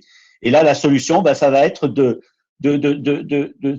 diviser la question clinique, quelle est l'efficacité de A vers B chez tous les patients, de la diviser en sous-questions. La modélisation va pas être la métarégression va pas être d'une grande utilité dans cette situation parce qu'on a vraiment besoin de faire le ranking des traitements, de dire oui, ce traitement est à privilégier dans cette situation chez ces patients-là et l'autre traitement peut-être est à privilégier chez d'autres patients. Donc, vous voyez, il faudra vraiment qu'on arrive, si on veut faire de la médecine personnalisée, à une clarification de quelle est l'efficacité et la safety relative des produits en fonction de ces caractéristiques de patients qui modifient leur effet. Et éventuellement, si on n'arrive pas à s'en sortir, on peut passer sur une approche non ancrée, où là, on perd l'avantage d'avoir des essais randomisés et on va raisonner sur les groupes traités parce qu'on n'a pas eu d'autre moyen de résoudre cette problématique des modificateurs d'effet et de leur différence entre les essais à ce niveau-là. Alors, ce qu'il faut dire rapidement ici, c'est que l'inconsistance qu'on va toujours tester dans ces méta-analyses en réseau ne garantit pas la transitivité. L'inconsistance, c'est simplement une partie de la transitivité. C'est la transitivité là où on a des comparaisons directes. Donc, finalement, là où on se pose pas trop de questions, parce qu'on a la réponse par une comparaison directe, la question que l'on se pose, c'est quand on va avoir des extrapolations pures dans la méta-analyse en réseau qui proviennent uniquement d'extrapolation, eh bien, est-ce que c'est fiable ou pas? Et vous voyez que l'inconsistance ne permet pas de mesurer ça. L'autre difficulté avec l'inconsistance, c'est que avec les modificateurs d'effet, c'est que pour savoir s'il y a des modificateurs d'effet, la technique, c'est d'aller voir les analyses en sous-groupe des études. Et on connaît bien les limites des analyses en sous-groupe. On va juger au mieux sur un test d'interaction, mais c'est pas parce qu'on n'a pas de signification statistique sur ce test d'interaction que ça permet de prouver qu'il n'y a pas d'interaction, qu'il n'y a pas de modification d'effet. Et puis souvent, les études n'ont jamais eu une logique de chercher les modificateurs de l'effet. Donc, dans les analyses en sous-groupe que l'on a, on n'a peut-être pas les variables qui modifient l'effet et on passera à côté. Donc ça, franchement, ça limite vraiment ces approches. Et la réflexion, c'est d'essayer de faire des études dans le futur qui documentent bien les modificateurs d'effet. Deuxième cas de figure, c'est l'essai monobras. Donc là, la comparaison indirecte va forcément être non ancrée et avec comme objectif de nous apporter le raisonnement contrefacturé. Donc finalement, ça va être un problème de comparaison externe, un problème de groupe contrôle externe. Et là, comme je l'ai déjà dit, soit on a la chance d'avoir des données individuelles pour le groupe contrôle externe, et à ce moment-là, on fera les techniques standards d'études observationnelles. Et si on n'a pas les données individuelles, les seules solutions, c'est la MAIC et la simulation des comparaisons. Ici, on va avoir à nouveau toutes les limites dues aux aspects rétrospectifs, hein. Mais c'est encore plus aigu qu'avec la méta-analyse en réseau, parce que très souvent, on a dans la littérature ou dans ce qui est en train de se faire, dans les registres, dans les cohortes, collections, on a des tas de possibilités de prendre des groupes contrôle. Donc, quand on arrive dans un dossier où il y a une comparaison indirecte par rapport à un seul groupe contrôle, la question qui se pose, est-ce que c'est pas par hasard le groupe contrôle où il y a eu les plus mauvais résultats du traitement comparateur et donc qui favorise le nouveau traitement? Il y a une possibilité, hein, cette multiplicité des groupes contrôle potentiels, ça donne l'opportunité de faire une sélection entièrement drivée par les résultats et en plus, elle va être post-hoc parce qu'on a les résultats de la monobras. Donc, pour éliminer cette limite, là, il faut impérativement la prévenir par la méthode. Il faut faire d'abord une première étape qui est une recherche systématique de tout ce qui pourrait servir comme groupe contrôle. Alors, pas forcément une revue, mais une recherche, un listing de toutes les cohortes, de tous les groupes, de tous les essais randomisés qui pourraient fournir un contrôle externe. Et ensuite, à partir de cette liste, de justifier pourquoi on n'en a retenu qu'un seul. C'était celui qui était le plus proche des patients de la monobras, dans la même population cible. Ou si on en trouve plusieurs, il va falloir produire finalement les résultats des comparaisons indirectes par rapport à tous ces groupes contrôle pour voir que la conclusion quantitative et qualitative que le nouveau traitement est supérieur à ce traitement standard ne dépend pas du choix du groupe contrôle. Ça, c'est lorsqu'on est en rétrospectif. Et vous voyez, ça peut aller très très loin parce que dans certains domaines, on va avoir 10-20 groupes contrôle à gérer. La solution définitive à cet aspect rétrospectif, c'est de tout prévoir a priori dans le protocole de l'étude monobras et de dire quand on fait cette étude pour évaluer ce nouveau traitement, d'emblée on sait qu'on fera une comparaison indirecte avec ce groupe contrôle que l'on a parfaitement identifié, qui peut-être est déjà disponible ou qu'on crée spécialement pour cette étude. Et là, tout change sur cet aspect rétrospectif, on l'évacue complètement. Et finalement, ça met en évidence que les études monobras, on ne devrait plus en faire. On peut faire une évaluation d'un traitement sans faire un groupe contrôle interne à l'étude en utilisant des techniques de groupe contrôle externe qui sont parfaitement reconnus par ICH, mais qui nécessitent d'emblée dans le protocole de dire le groupe contrôle, c'est celui-ci. Ensuite, il restera que la question du biais de confusion. hein, qui va être l'hypothèse fondamentale de validité des méthodes non ancrées. L'échangeabilité ici des patients entre les groupes. Donc, c'est une échangeabilité qui est complètement différente de l'échangeabilité qu'on avait à gérer dans les méthodes ancrées. Ici, pour prétendre être au niveau d'un essai randomisé, il faut montrer que les ajustements qu'on a faits ont pu prendre en compte tous les facteurs de confusion potentiels. Pour montrer qu'on a pu prendre en compte tous les facteurs de confusion potentiels, il faut les connaître. Et c'est là qu'on va être obligé de faire une revue systématique de tous les facteurs pronostiques des critères de jugement que l'on envisage dans cette comparaison indirecte, pour avoir tous les facteurs qui peuvent influencer, qui peuvent entraîner ce biais de confusion. Et ensuite, l'ajustement, on mettra en regard les variables qu'on a pris en compte dans l'ajustement. Et ça sera vraiment convaincant que si on montre qu'on a ajusté sur tout ce qu'il fallait, qu'on a la possibilité de dire, de conclure qu'il n'y a plus de biais de confusion résiduel. Alors là, c'est très simple, c'est complètement illusoire. C'est complètement illusoire pour les raisons que si on est sur une publication, on va être très limité dans les facteurs qui ont été mesurés, et puis que souvent, même si on a les données individuelles, il y a des facteurs de confusion non mesurés, etc. Donc là, on peut ensuite discuter la nécessité peut-être de mettre des contrôles négatifs ou de faire une analyse de biais quantitatif pour montrer que finalement, même si on sait qu'on a un biais de confusion résiduel, la taille de ce biais ne peut pas expliquer la différence entre les deux traitements que nous montre la comparaison indirecte, et donc que ce résultat, au moins qualitativement, est robuste. Il y a aussi peut-être l'intérêt de développer à ce moment-là des méthodes basées sur des designs autocontrôlés. Et puis, il y a tous les autres problèmes de biais, le biais de mesure, le biais de sélection, avec des choses très compliquées liées au temps d'immortalité, mais à partir de quel est le T0 du suivi dans le groupe contrôle, le T0 dans notre monobras. Souvent, c'est pas du tout la même chose. Et ça, il faut le gérer si on veut, à la fin de la comparaison indirecte, dire qu'on a un niveau de preuve acceptable. Il faut le gérer, et là, très certainement,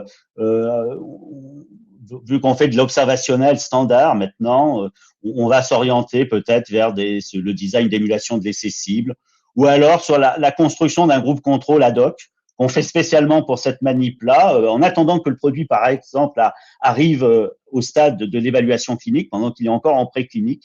Et l'intérêt de faire sa propre cohorte de comparaison externe, c'est par exemple qu'on peut utiliser la même méthode de mesure du critère de jugement que celle que l'on va utiliser dans la monobras. Et bien sûr, il y a aussi des problèmes de qualité de données.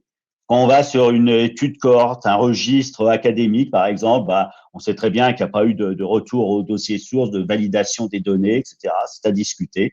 Et puis, il y a aussi le problème de la pertinence clinique de ces manips. Souvent, on le fait sur des critères intermédiaires, mais bon, la démonstration qu'on doit avoir, c'est sur un critère clinique. Et ça, c'est pas du tout un problème statistique, on le voit. Et le dernier cas de figure, donc je terminerai avec ça, c'est la modélisation médico-éco. C'est l'élaboration des recommandations de bonnes pratiques. Là où finalement, il n'y a pas d'essai non fait à remplacer, où on est d'emblée sur une logique de modélisation.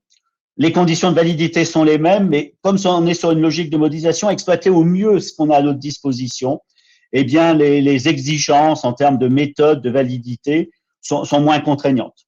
La petite difficulté avec les agences, c'est qu'on sait pas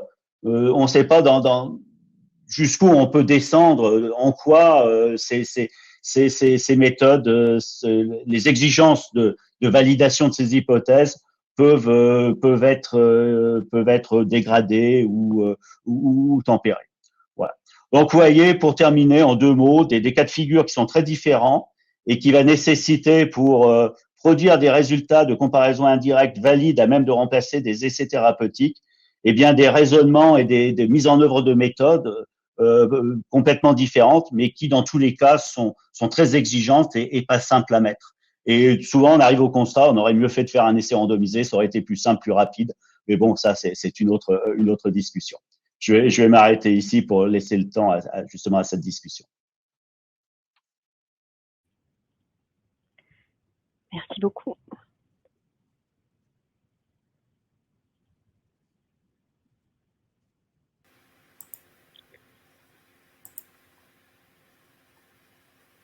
Je laisse la main à Emmanuel.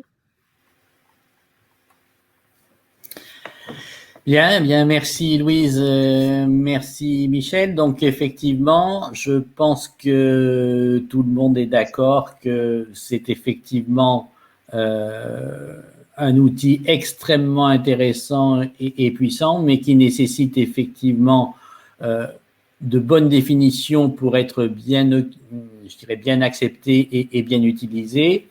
De nombreuses compagnies pharmaceutiques travaillent sur les comparaisons indirectes. Les autorités, donc, dans le contexte en particulier français, parce qu'effectivement, le NICE et un certain nombre de directives existent, mais il est important qu'on essaye de proposer un cadre, je dirais, totalement adapté aux autorités françaises. Et je suis très heureux d'offrir le support donc de l'ASFDS qui permet d'avoir un support complètement neutre et en termes d'association de sociétés savantes complètement indépendantes, tant des laboratoires que des CRO, de se proposer pour coordonner un effort. Et donc, nous en parlerons tout à l'heure, mais toutes les bonnes volontés seront les bienvenues pour voir comment est-ce qu'on peut avancer là-dedans. Mais nous proposons au sein de la CFDS donc le support de cette société savante pour coordonner cet effort et on va voir un peu avec la haute autorité et avec les différents partenaires concernés comment est-ce que l'on peut essayer d'avancer. Voilà là-dessus. Donc, je vous encourage à poser des questions si vous en avez dans la petite fenêtre qui est à votre droite. Et un petit élément d'information qui vous sera appelé ensuite également, mais ce webinaire sera disponible en replay, donc sur la chaîne YouTube adéquate. Donc, n'hésitez pas à consulter le site de la CFDS notamment. Louise? Merci beaucoup. Existe-t-il des guidelines ou des articles à utiliser pour évaluer la faisabilité d'une méta-analyse en réseau? C'est une très bonne question. Je ne crois pas à ma connaissance qu'il y ait spécifiquement un guide pour cela, même si la faisabilité est mentionnée, je crois, dans du NICE.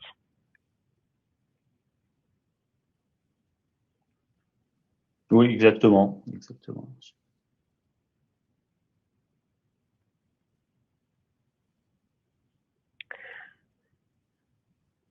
Alors, en attendant que Julien remette son micro.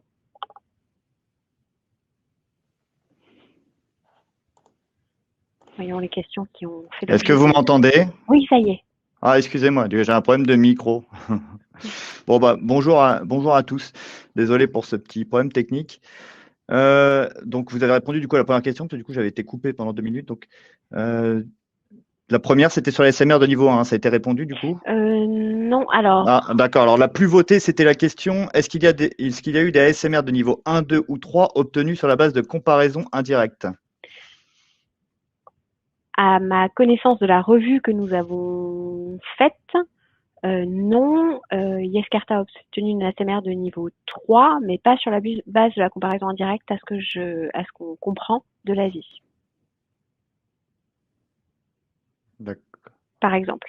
Ouais. Cela dit, notre revue s'arrête en mai 2020. D'accord. Très bien. La deuxième question, du coup, que pensez-vous de l'application des méthodes de comparaison indirecte incorporant principalement des données de vie réelle? Avez-vous connaissance de consensus méthodologique sur le sujet?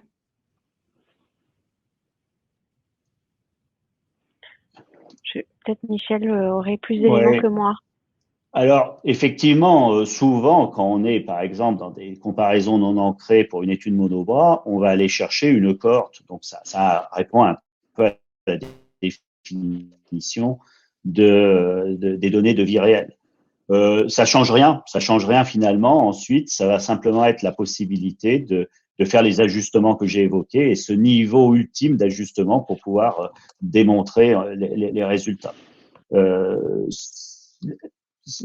seul moment où on n'utilisera pas, entre guillemets, des données de vie réelles pour faire cela, c'est quand on prend un groupe d'un essai thérapeutique.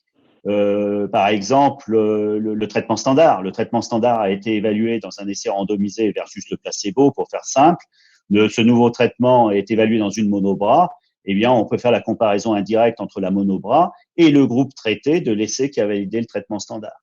Là, ça sera des données, on aura les données individuelles dans le meilleur des cas.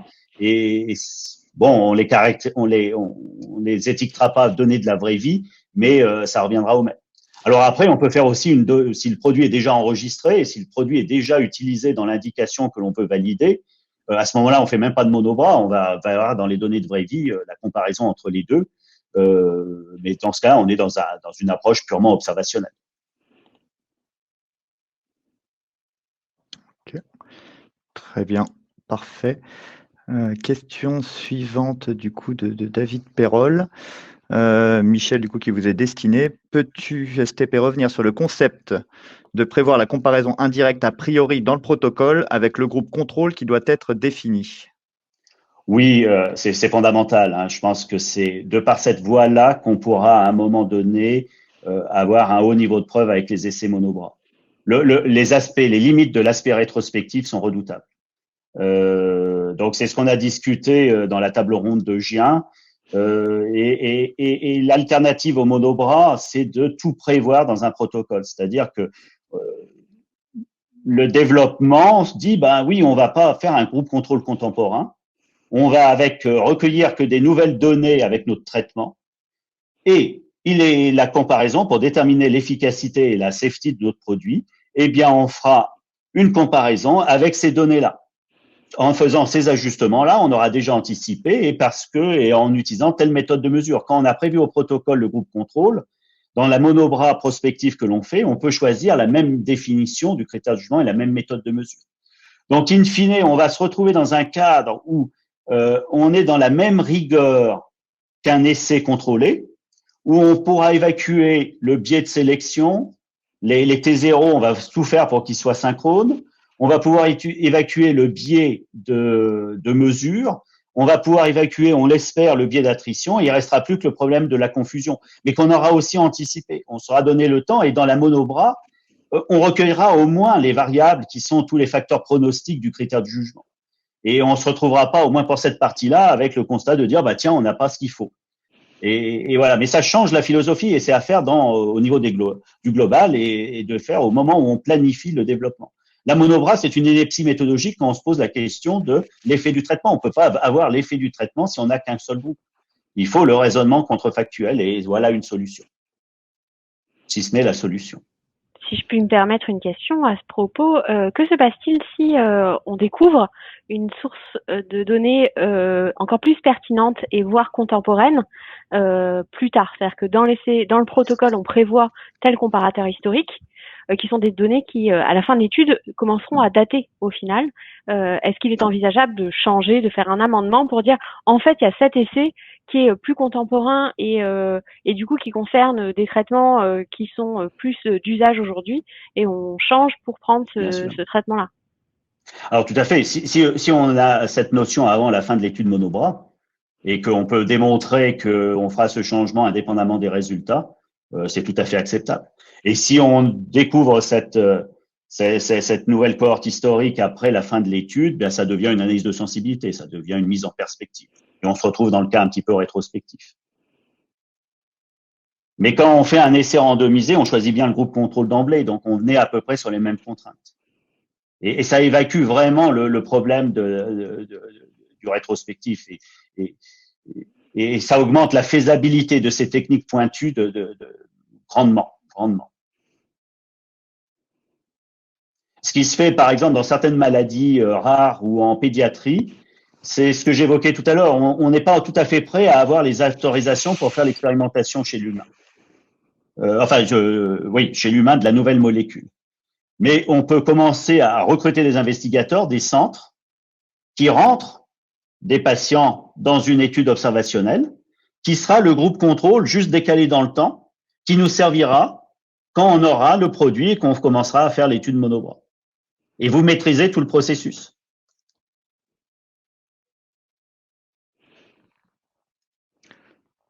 Okay, très bien. Merci Michel pour toutes ces précisions. Alors la question suivante. Est-ce que l'on peut envisager d'utiliser des méthodes de comparaison indirecte pour comparer la tolérance de deux traitements? Oui, tout à fait. Ça devrait d'ailleurs être systématique dans le sens où l'efficacité est un des paramètres de l'évaluation, mais la tolérance également. Et la tolérance, c'est un critère d'évaluation comme un autre. Donc effectivement, on devrait mettre en place des comparaisons indirectes pour la tolérance également.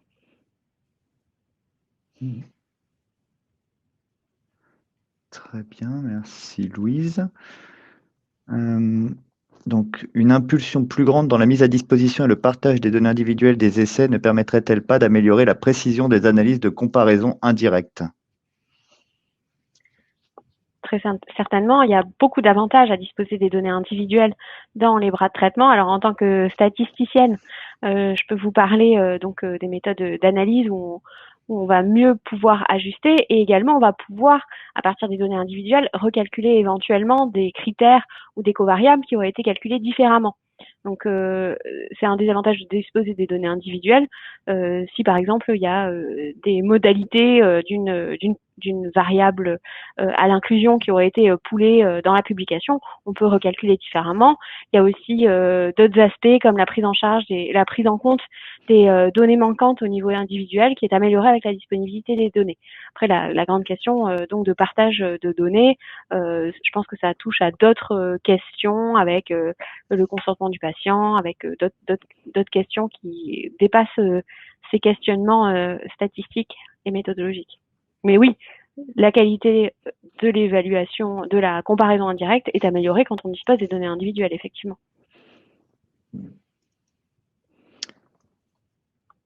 Très bien, merci. La question suivante est en fait plus un complément d'information sur lequel vous pouvez peut-être réagir. Les travaux de référence de Filippo, Welton, Bram, Sutton, Dias et Weylo représentent des bases des DSU du NICE et aussi ICER.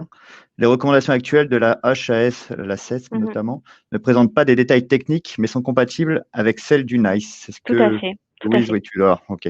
Oui, c'est donc Filippo et Al, en plus d'avoir publié ces DSU sur le site du NICE, ont fait l'objet de publications, donc c'est celle qui est citée. Et effectivement, il est tout à fait logique, la Haute Autorité de Santé a cité ces références comme les références à suivre, ce qui semble tout à fait logique, dans le sens où ces méthodes ont déjà été détaillées par ces papiers et par ces documents du NICE.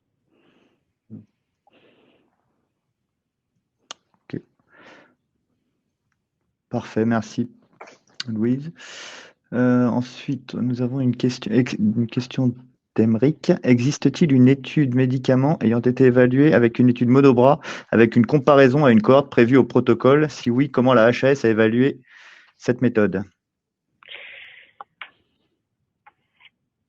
Alors, pas à ma connaissance de notre revue qui ne remonte que jusqu'en mai 2020 et qui donc est après la publication des recommandations de Michel Cuchera et de l'ensemble des participants aux tables rondes de Gien. Donc peut-être que ce papier modifiera éventuellement et qu'il y a d'autres soumissions qui viendront dans le futur et qui suivront ces recommandations avec un protocole détaillant le comparateur externe. Alors, pas à ma connaissance. Oui, Michel, pardon. Exactement, même réponse, pas à ma connaissance. Par contre, j'ai la connaissance de protocoles qui se mettent en place. Très bien, merci. Alors, comment faire lors de comparaison avec des populations ultra rares? Les effectifs sont trop petits pour rendre homogène la comparaison indirecte. C'est un bon point. Effectivement, on a un problème là-dessus, mais il y a une grande question de comment est-ce que ces populations ultra rares sont évaluées. Oui. Est-ce que les mêmes exigences sont applicables? Je n'ai pas de réponse, je n'ai pas de solution miracle, pardon. Mais effectivement, on peut envisager peut-être sur ces mêmes patients, des avant-après, si c'est pas des pathologies trop évolutives, enfin d'autres méthodes landmark ou voilà d'autres méthodes qui permettent de comparer où chaque patient ait son propre contrôle éventuellement. Mais ça ne marche que dans les pathologies qui n'évoluent pas trop au cours du temps. Après, peut-être que les méthodes bayésiennes peuvent peut-être être un peu plus adaptées à ce type de problématique aussi. Alors, c'est une bonne question. Est-ce qu'on pourrait construire un bras comparateur uniquement basé sur des a priori d'experts? Ouais, non, dans ces pathologies ultra rares, la question dépasse ce que l'on discute. C'est est-ce qu'on peut faire une évaluation quelconque? Voilà. Est-ce qu'on n'est pas simplement sur des cas anecdotiques, une série de cas anecdotiques, et qu'il faut tout décider à partir d'une intégration de connaissances, de spéculation, mais qu'on n'est plus sur le champ où on cherche à démontrer quelque chose. Voilà. C'est vrai que les approches bayésiennes, on n'en a pas discuté, mais il y a des techniques maintenant qui arrivent pour enrichir les groupes contrôle. Donc, l'idée, c'est de pas faire que de l'élicitation d'avis d'experts, parce que on voit bien avec les problèmes récents de traitement avec la crise de la Covid qu'on a eu, qu'en fonction de l'expert que l'on choisit, eh bien, l'a priori sur l'efficacité du traitement va être complètement différent et qu'on n'arrivera jamais à un consensus. Donc l'idée, c'est plutôt d'aller emprunter de l'information à des groupes contrôle externes pour enrichir la discussion, mais ça revient au même, mais avec une approche bayésienne, un raisonnement bayésien.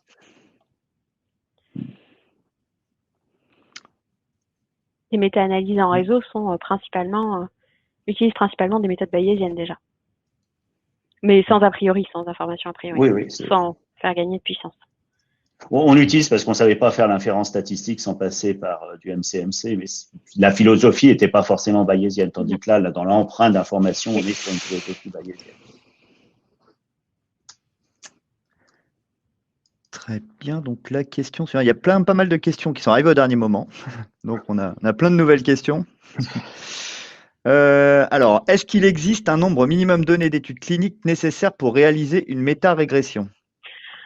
C'est une bonne question, cela dit. Je pense qu'il y a encore une autre question subsidiaire à cette question-là, c'est savoir si au sein de chaque étude, on dispose de l'information pour les sous-groupes. Puisque on peut faire une méta-régression en considérant les caractéristiques moyennes au sein de chaque étude.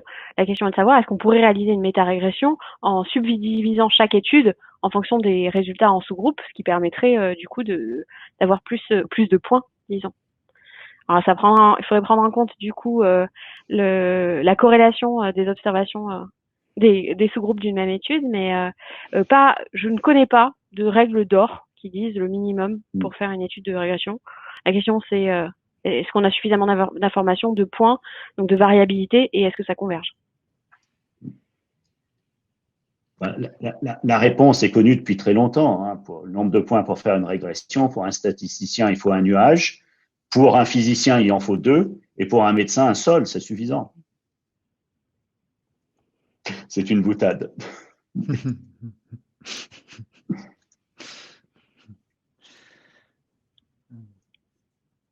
Alors, question suivante.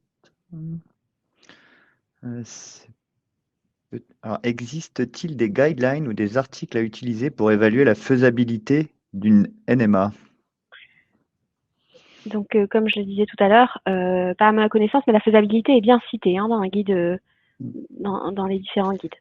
Elle doit être évaluée.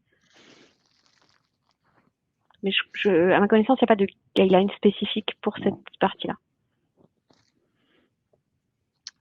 Ok, merci Louise. Alors, je crois il y a des questions qui sont votées, donc elles remontent, donc j'essaye de suivre les questions en direct. Si vous en voyez une à laquelle on n'a pas répondu pour le moment.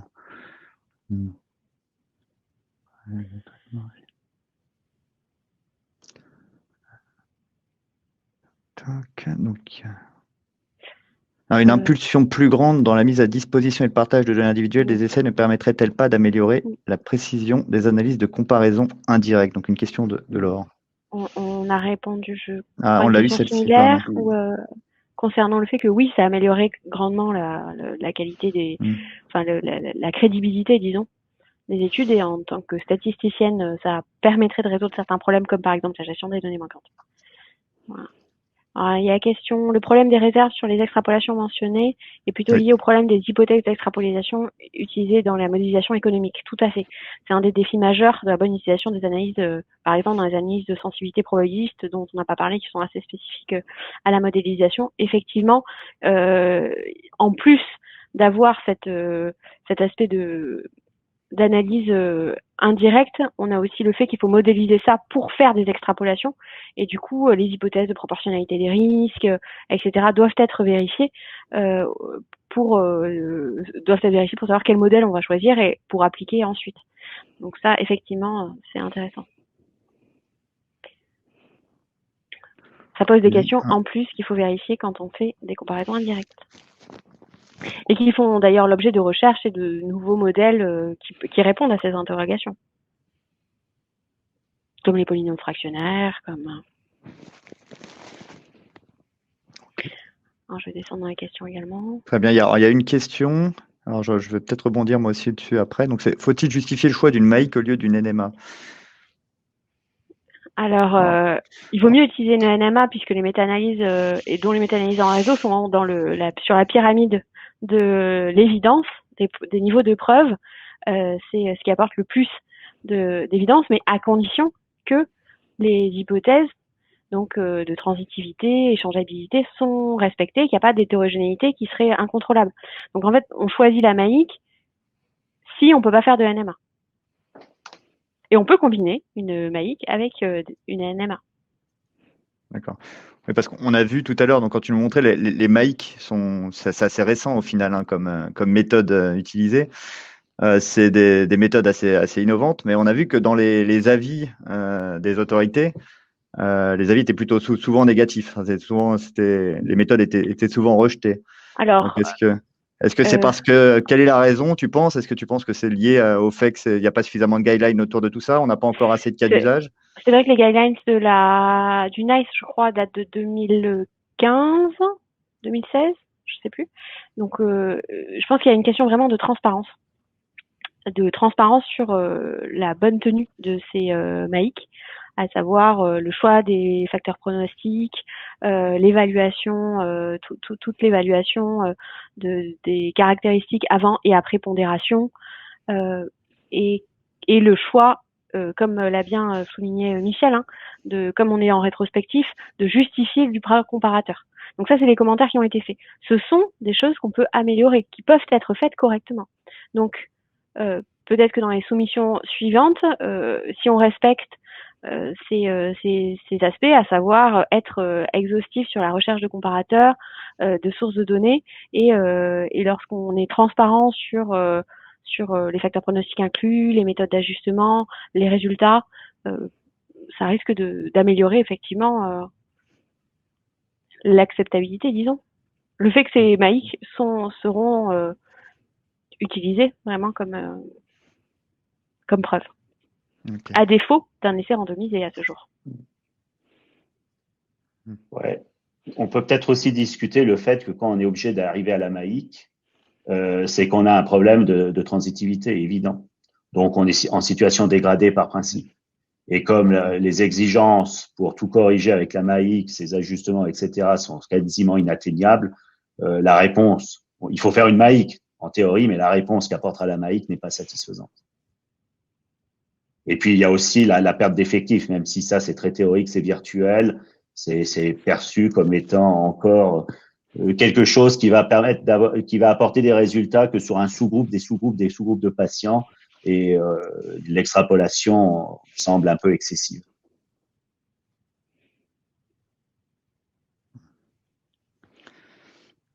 Ok, très bien.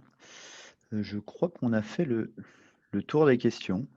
Ah, je suis pas sûre qu'on ait répondu à la question. Y a-t-il une différence entre les études observationnelles, données issues d'un process non randomisé, et les études indirectes du second groupe? Ah oui, en effet, celle-là m'était passée, oui. C'est des seconds groupes par rapport aux méthodes non ancrées, je crois, de la présentation de Michel. Ça doit être ça, oui. Donc, je me demande si on n'a pas répondu en disant que ces études observationnelles, c'est par exemple un registre où plusieurs traitements ont été donnés sans randomisation, j'imagine. Oui, c'est ça. Disons que quand on est sur des questions non ancrées, on a deux options. Derrière le mot comparaison indirecte, il y a deux options. Soit notre groupe contrôle, c'est une publication et là, on est contraint de faire une MAIC ou une STC. Mais si on a la possibilité d'avoir des données individuelles pour le groupe contrôle externe, on a forcément les données individuelles de la monobras. Donc, ce problème de comparaison indirecte se résout à une étude observationnelle tout à fait classique. Et on voit apparaître des scores de propension en matching, en ajustement, en IPTW, etc. Peu importe. Hein. Finalement, quand on est non ancré, tout dépend de la disponibilité des données individuelles. Et on continuera à l'appeler comparaison indirecte alors que ça sera exactement un rapport d'étude observationnelle standard. C'est pour ça que c'est très confus tout ce domaine à cause de l'utilisation d'un terme qui finalement dit on est obligé de trouver une solution parce qu'on n'a pas une comparaison directe pour répondre à la question princeps qui se pose. Soit le bon comparateur, soit un essai comparatif.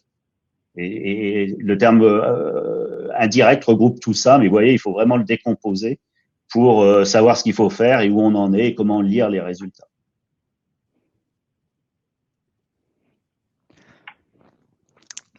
Très bien. Ah, merci, je crois qu'on a eu un petit commentaire pour venir compléter sur les MAIC avant donc Salah qui nous dit que les MAIC non onshore posent particulièrement des problèmes pour les autorités HTA en raison des hypothèses très contraignantes à vérifier. Tout à fait. Bien sûr, voilà. Bien sûr. Donc c'est un complément d'information, merci Salah. Et je vérifie s'il n'y a pas d'autres questions qui arrivent en direct du coup, mais j'ai pas l'impression. Non, je n'en vois pas. On va peut-être pouvoir clôturer le webinaire du coup. Merci en tout cas à vous deux, Louise et Michel, du coup pour ces excellentes présentations du coup, mais Louise pour cette vision exhaustive du coup des différentes méthodes et pour ce travail de fourmi qui a été fait sur les différents avis aussi bien de la CT que de la HAS. Et merci Michel du coup pour cette mise en regard des comparaisons indirectes avec les comparaisons directes et cette vision parfois même philosophique du coup sur le sujet. Donc merci à vous deux. Et Emmanuel, tu veux peut-être dire le mot de la fin? Un tout petit mot, effectivement, merci. Donc, je me joindrai pour remercier évidemment Louise et Michel pour ces excellentes contributions qui ont, je crois, éclairé et beaucoup intéressé les gens, en tout cas, je l'espère.